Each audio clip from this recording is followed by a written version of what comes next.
And I'm glad we're out of that pile of transistors.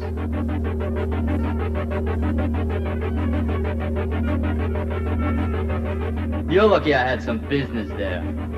Or you'd still be plucking at those circuit boards with those little tweezers. Business. The kind of business I don't need.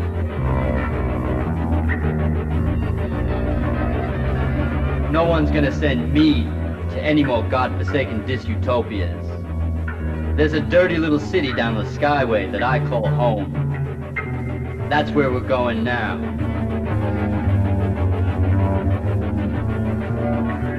I don't know what you're gonna do there, but I got places to go and people to see.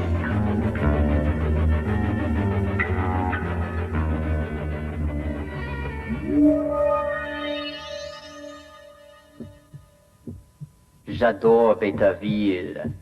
Je voudrais être dans Betaville pour toute la vie. Betaville est mon amour. Ça roule.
I never really loved anything but this city. The graphics on the neighborhood drugstore. The linoleum in the lobby of the Bijou. The curious expressions on the faces of the kids. The lonely ladies on the bar stools. The lonely men who try to talk to them.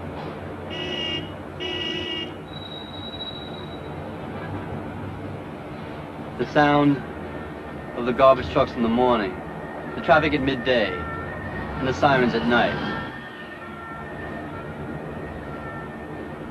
I love it all. Everything's different. Interesting. It gives me something to think about. Some people say it's all a bit too much. But to me, anything else is just too little.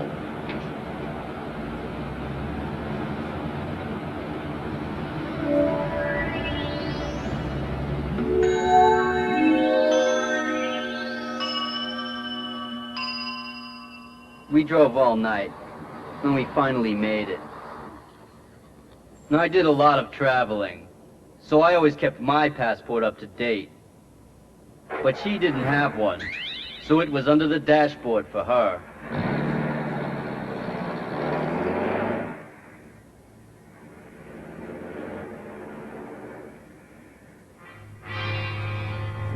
She was looking pretty tired and hungry. And this was my hometown, so I knew exactly where I'd take her for something to eat. I told her to get something in on the radio, but every station was playing the same lousy tune. Green may not be worn with blue. Fashion is the dictum of a free people. The substance of a nation is style. Round-toed shoes may not be worn with pleated studs. Betaville's always been a place a guy can feel at home. Full of quaint little bars and cafes where you can feel human again. Especially after being in a Bauhausian booby hatch, like where I found the girl. When I'm through with that kind of technological tour de farce. I knew which cozy cafe I was taking her to. And I was looking forward to some chipped beef on toast with a lime Ricky. At the corner table, by the jukebox over at Santiago's on Woo Roo.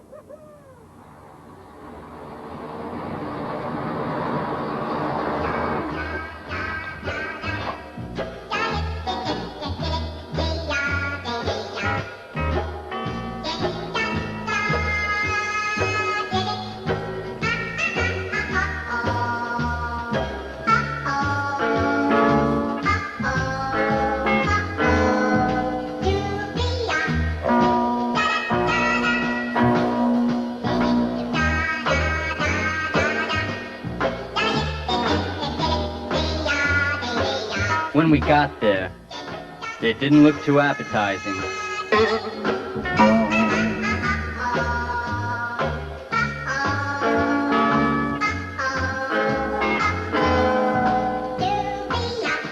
It was around this time that I had my first encounter with the new elite.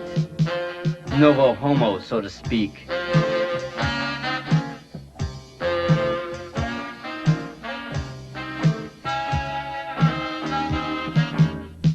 The one on the right looked like Reginald Van Gleason III from Mars. The one on the left was a smug little character in silver.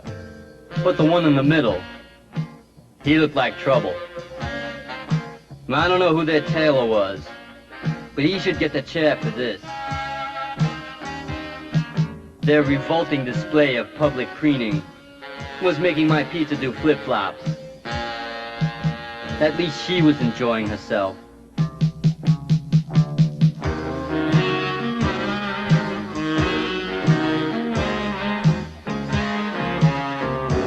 And I couldn't figure out whether they were after the girl or just trying to bone me.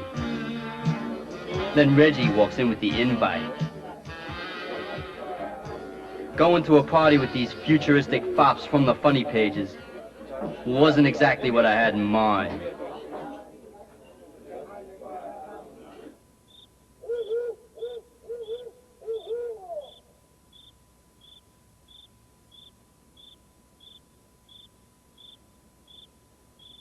Thanks for the good times, Superman.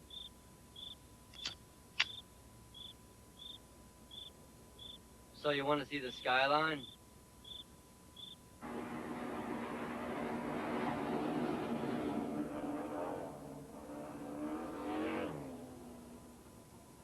Home sweet home. I was thinking that spending the evening with some old city records might give me a clue as to what's changed everything and everybody. But anything I could come up with was just a shot in the dark.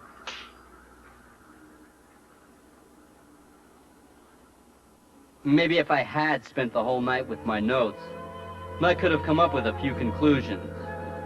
But she had other things in mind.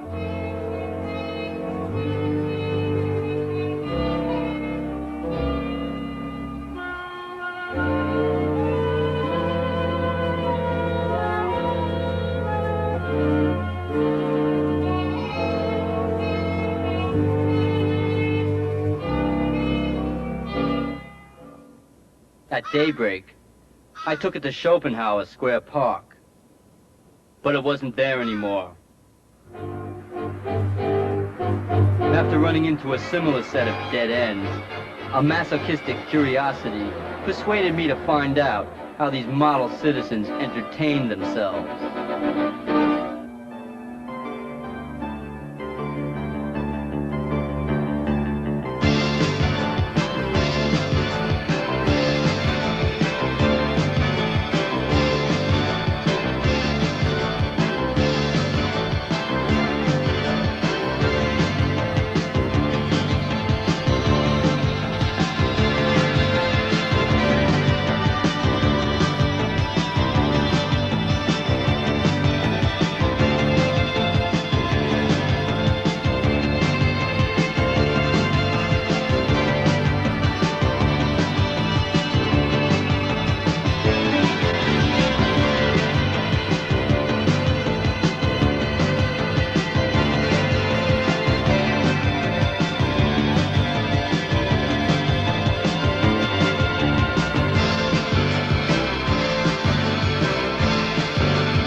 and I decided to make a clean getaway.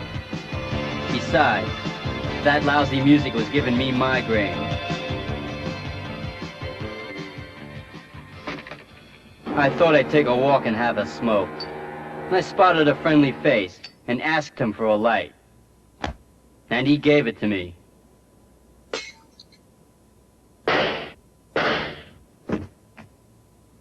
And I guess people aren't as friendly as they used to be. And I started thinking about the girl, all alone out there. But I wasn't sure whether I was just feeling responsible for her, or maybe I was in love. I don't know.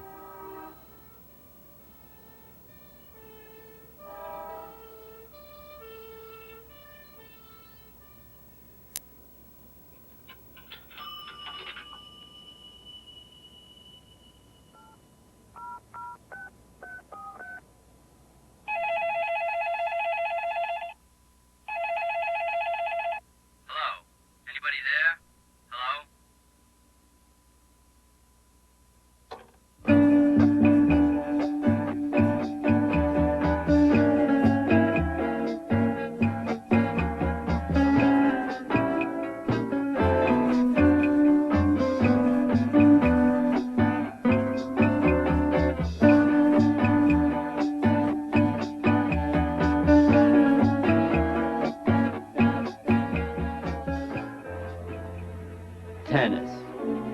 Nothing. No points scored. It seems like every time I get mixed up with a woman, and everything seems to go haywire, like everything else in this crazy town. Especially a dame like her. Kinda naive, vulnerable. Who knows what she's involved with by now. And this time I was really hard-pressed to do anything about it. Because I'm just a stranger in this city now. No one would even give me the time of day.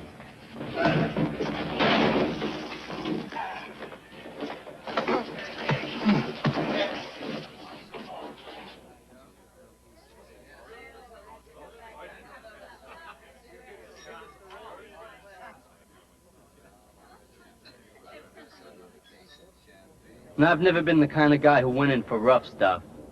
But I was getting tired of being pushed around.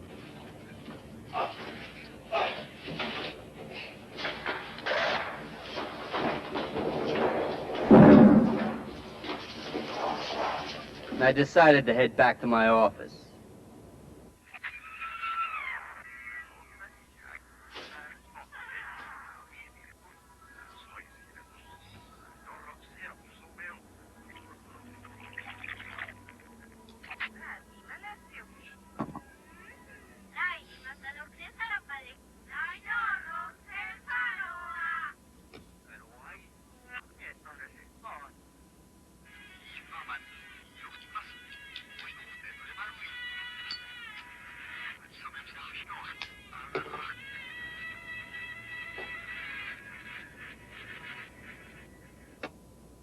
Betaville, May 9th, 3 a.m. I figured that coming back to Betaville, things might be a little different. I'd heard rumors on the outside. But this is ridiculous. Almost scary. It's like when you were a kid, and your parents left you alone in the fun house. Then it isn't fun anymore. Someone must be making a lot of money off of this. And the girl I'm stuck with, she's eating it all up.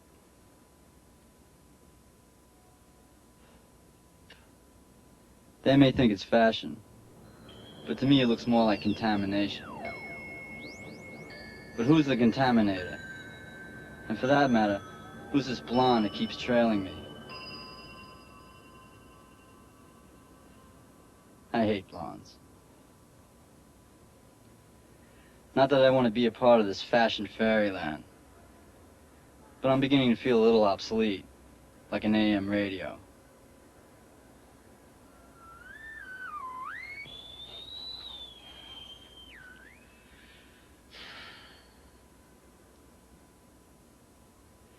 This isn't exactly what I had in mind.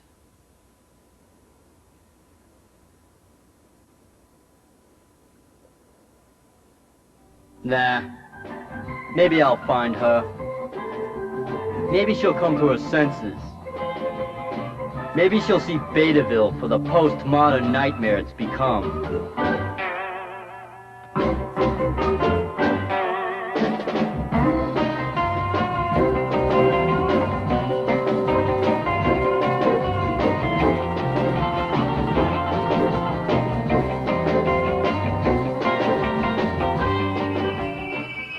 Maybe I was fooling myself. I knew that I was the alien, and she could go either way.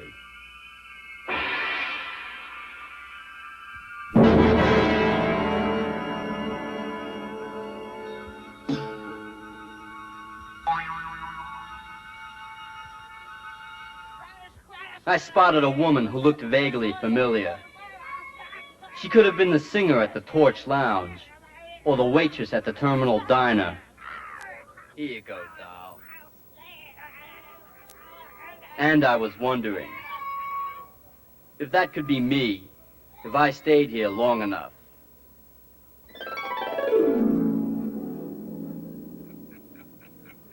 But somehow, I knew that wasn't gonna happen.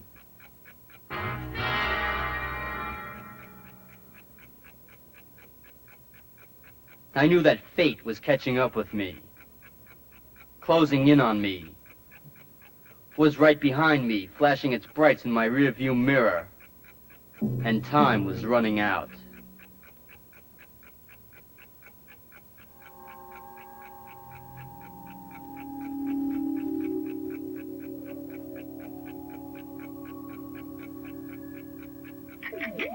I became obsessed.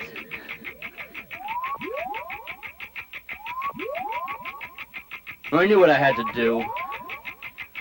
Find the girl. Get her out of this. Set things straight once and for all.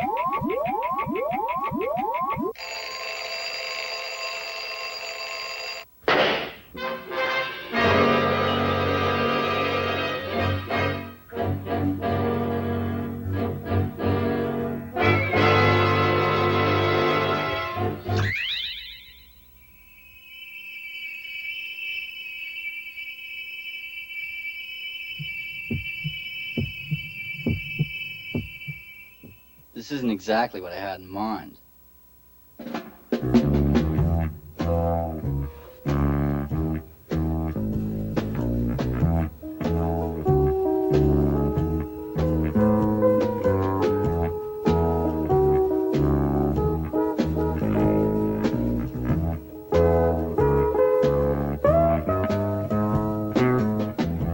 Lots of truth to the thing